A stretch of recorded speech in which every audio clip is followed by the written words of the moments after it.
Order order order.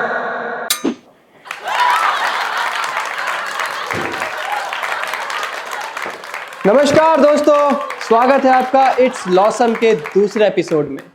तो it's लॉसम के बारे में जो लोग नहीं जानते उनको बताना चाहूँगा कि ये आप ही की अदालत है और यहाँ पर आप ही के द्वारा उठाए गए सवाल हम एक व्यक्ति से पूछते हैं और उनके जवाब भी आप ही तक पहुँचाते हैं। इस अदालत की खास बात यह है कि यहाँ पर कोई भी जज नहीं है, जज यहाँ पर जनता है। तो जनता जनार्दन, इस पूरे एपिसोड को देखने के बाद आप अपना जजमेंट कमेंट में हमें सुनाएंगे। तो आज हम जिनको यहाँ पर बुलाने जा रहे हैं, वैसे तो वो हमारे देश के सबसे बड़े आदमी है, ये नहीं, ओहदे में सबसे बड़े। तो अब मैं उनके बारे में ज्यादा क्या बोलूं, सबसे पहले आप मिलिए उनसे। नमस्कार भाइयों और बहनों, मैं नरेंद्र मोदी आप सभी के बीच आ चुका हूं। यहाँ आके काफी अच्छा लग रहा है। जी हमें भी बहुत अच्छा लगा आप यहाँ पर आए, बट है क्या ना, आज आपको यहाँ पर आके कुछ तीखे सवालों के जवाब देने पड़ेंगे और वो तीखे सवाल जनता के द्वारा ही उठाए गए या कुछ यूट्यूबर्स के द्वारा भी। तो आपके ऊपर जो सबसे पहला आरोप है, वैसे तो 2 पेजेस भर के आरोप लगे, बट क्या है ना मोदी जी, सबसे बड़ा आरोप और जो इस टाइम सबसे ज्यादा ट्रेंड में चल रहा है ना, शुरुआत उसी से करते हैं। सुना है आप डिक्टेटर हैं। अब जी ये मेरा कहना नहीं है, जो लोगों ने बोला वो मैंने आप तक पहुंचाया। तो आप क्या कहना चाहेंगे इस पे? तो देखिए जी, ऐसा है कि अगर हम डिक्टेटर होते तो जो लोग आजकल यूट्यूब पे हमें डिक्टेटर कह रहे हैं, आप ही बताओ क्या वो लोग होते? अरे आप लोग नॉर्थ कोरिया जाके किम जोंग उनको डिक्टेटर बोल के देखिए, आप ही बताओ फिर हम कैसे डिक्टेटर हैं? अरे सरकार, हम आज यहाँ तक जनता के प्यार और सपोर्ट से पहुंचे, थोड़ी ना कोई मार काट करके पहुंचे। भैया डिक्टेटरशिप में थोड़ी ना कोई ऐसे जनता के द्वारा चुना जाता है। और आप बताइए, आप कह रहे हैं कि हम डिक्टेटर हैं, तो फिर वो लोग कौन हुए? अभी पंजाब में एक यूट्यूबर ने जरा सा कुछ बोल दिया था, भाई साहब रातों रात पुलिस उठा के ले गई उसे। हमारे पे तो दिन रात मीम बनाते हैं जनता हमारी, अरे हम सब हमारे अपने ही हैं, हमारे साथ थोड़ा हंसी मजाक कर लेते हैं, हम तो कभी कुछ नहीं कहते। अभी एक बंगाल पुलिस ने यूट्यूबर के ऊपर दोबारा केस कर दिया, बेचारे ने कोई मीम शेयर कर दिया था। तो अगर आप हमें डिक्टेटर कह रहे हैं तो ऐसा डिक्टेटर तो हमने जी आज तक कोई नहीं देखा। आप ही बताओ, सहमत हैं या नहीं हमारी बात से? अरे भैया आप देखिए, हम पर आरोप लगा रहे हैं कि हम चुनाव जीतने के लिए ये सब कर रहे हैं। पहले तो हमें ये बताओ, कौन सी डिक्टेटरशिप में चुनाव होता है?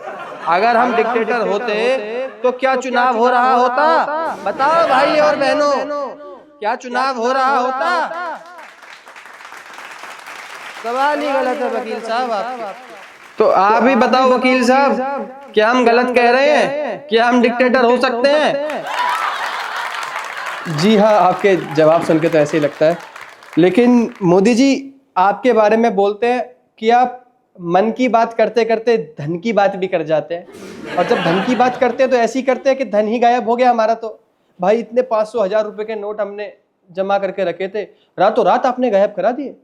मेरा मतलब डिमोनेटाइजेशन लगा दिया, उन नोटों की कोई वैल्यू नहीं रह गई। ऐसा भला आपने क्यों किया जी?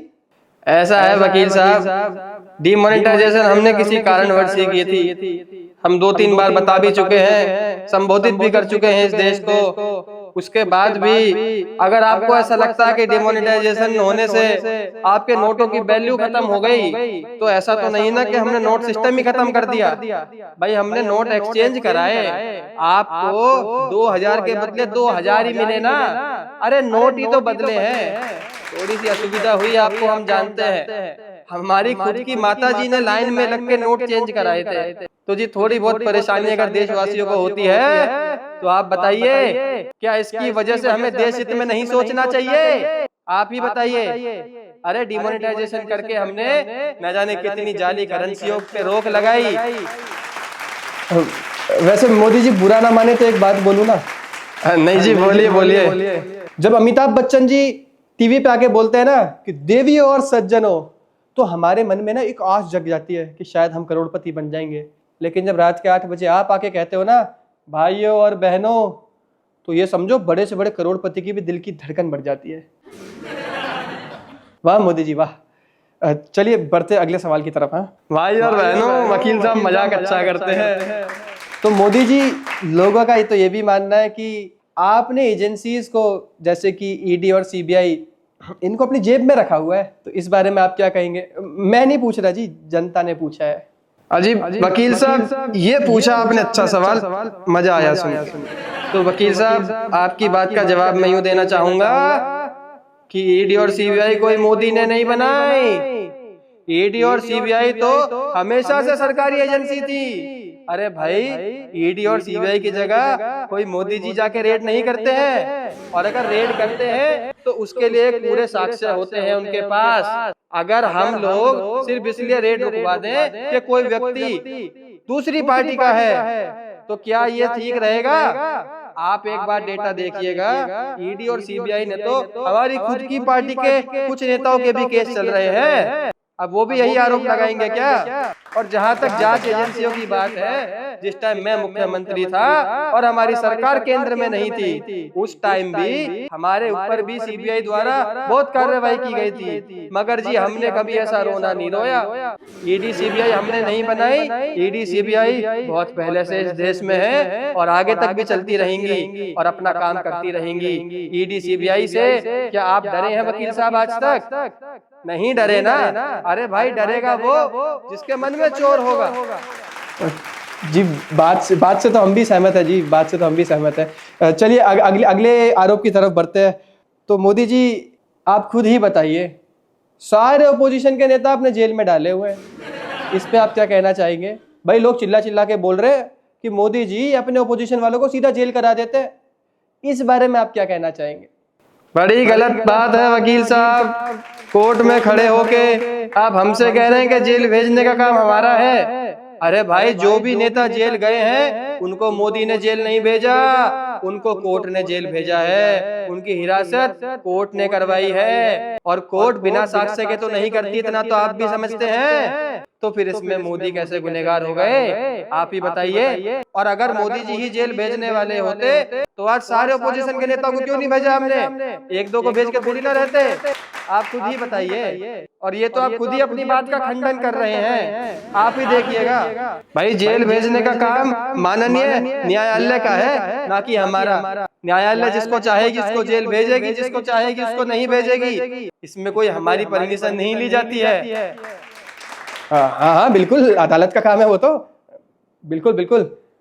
मोदी जी, लेकिन एक बात तो आपको माननी पड़ेगी, देखो है ना, ठीक है अभी तक आपने सब आरोपों के बारे में बता दिया, लेकिन ये आरोप आपको मानना पड़ेगा। देखो मैं बुरा मान जाऊंगा, वरना देखो आप ना क्या है कि दूसरे नेताओं पे मीम बना देते हो, मतलब आप कुछ भी किसी को पप्पू नाम से, किसी को कुछ नाम से फेमस कर देते हो। तो मतलब मैं तो ये कहना चाह रहा हूँ कि आपने सोशल मीडिया का सबसे अच्छा इस्तेमाल करा।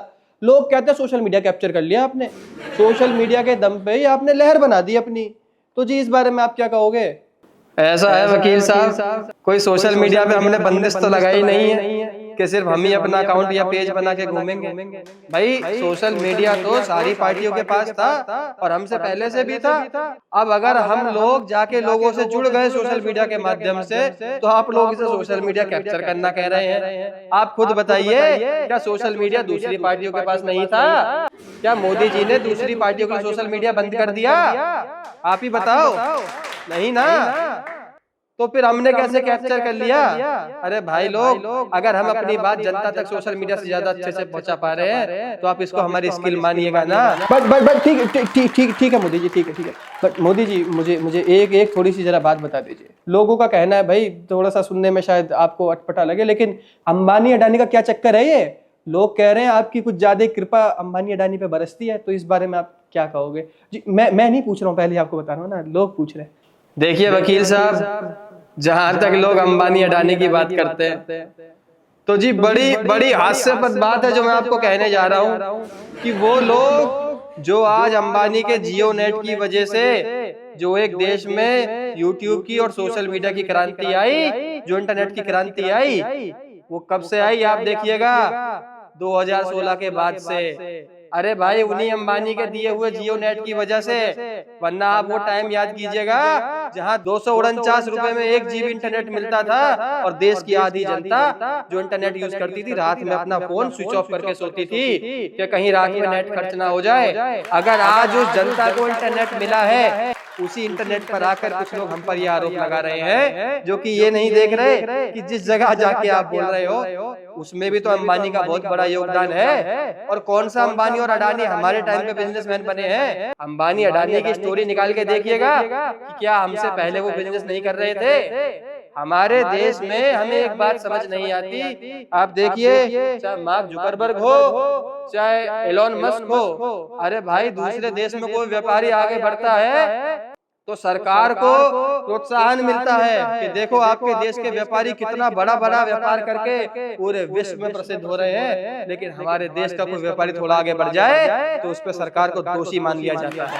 बात में तो दम है। आप बताइए, क्या अगर आज हमारे देश में कोई व्यापारी विश्व स्तर पर बढ़ रहा है तो क्या इसको देश की विफलता समझा जाना चाहिए? मोदी जी बात तो आपने बिल्कुल ठीक कही, बट फाइल क्लोज करने से पहले बस एक चीज और पूछना चाहूंगा मोदी जी। हमारे युवा बड़े परेशान है और आपने सुना एक बार ऐसा बोल दिया कि पकोड़े तलना भी रोजगार होता है। मतलब जी ये तो कोई बात नहीं हुई ना, मतलब ऐसा क्यों बोल दिया जी आपने? मतलब लोग जानना चाहते हैं, इस पे आप क्या कहना चाहोगे? देखो वकील साहब, एक सवाल मैं अब आपसे पूछूंगा, क्या पढ़ लिख के IT कंपनियों में जॉब करना ही जीवन है? आप बताइए, अगर आज कोई इंसान अपने स्किल के दम पे कुछ पैसे कमा रहा है तो क्या वो बुरा हो गया? अरे अगर हम ये कह देते हैं कि रोजगार की मांग करते करते आप कुछ स्किल अपनी ऐसी ले आइए कि आप जिसके दम पे अपना जीवन गुजारा कर ले, तो क्या इसमें भी सरकार की विफलता हो गई? अरे भाई हमारे देश में इतनी प्रतिभा है, आप खुद देखिएगा। जब एक चाय वाला प्रधानमंत्री बन सकता है तो क्या कोई इंसान अगर पकोड़े तलेगा तो वो छोटा हो जाएगा? इसी सोच के खिलाफ तो हमारी मुहिम है कि कोई काम छोटा बड़ा नहीं होता। और मैं चाहूंगा देशवासियों कि कटोरा लेके भीख मांगने से अच्छा तो है कि आप जरूर कुछ ना कुछ काम करें। कोई काम छोटा बड़ा नहीं होता। इसी के साथ मैं आप सबसे विदा लेता हूँ और आपका जो भी जजमेंट होगा वो हम जरूर पढ़ेंगे कमेंट में। तो ठीक है मोदी जी, बस इतने ही सवाल थे। अब ऐसा है ना, हमारा काम है सवाल करना, आपका काम था जवाब देना। अब जी बाकी निर्णय जनता का है, तो आप लोगों का जो भी जजमेंट हो इस सबको सुनने के बाद आप यहाँ कमेंट बॉक्स में अपने जजमेंट भर दीजिएगा और वीडियो को जरूर शेयर कर देना जी आगे तक, ताकि और लोगों तक भी आपके जजमेंट पहुंच जाए और हमारे सवाल भी पहुंच जाए और मोदी जी का जवाब भी पहुंच जाए। तो जी मिलते हैं आपसे इट्स लॉसम के तीसरे एपिसोड में। और जाते जाते बता जाना कि आप तीसरे एपिसोड के लिए किसको देखना चाहते हो। कोई और भी नेता, क्रिकेटर, जिनको भी आप कोर्ट में बुलाना चाहते हो, हम तैयार हैं। देखो जी, हम किसी पार्टी का विरोध नहीं करते, हम किसी पार्टी का पक्ष नहीं लेते। हमारा काम है लोगों के सवाल, लोगों के पैरोडी फेसेस बना के उनसे पूछना। ये शो सिर्फ और सिर्फ एंटरटेनमेंट के लिए। आप चाहते हो कोई और फिगर यहाँ पर आए तो हमें कमेंट में जरूर बताएं। इतने, जय हिंद।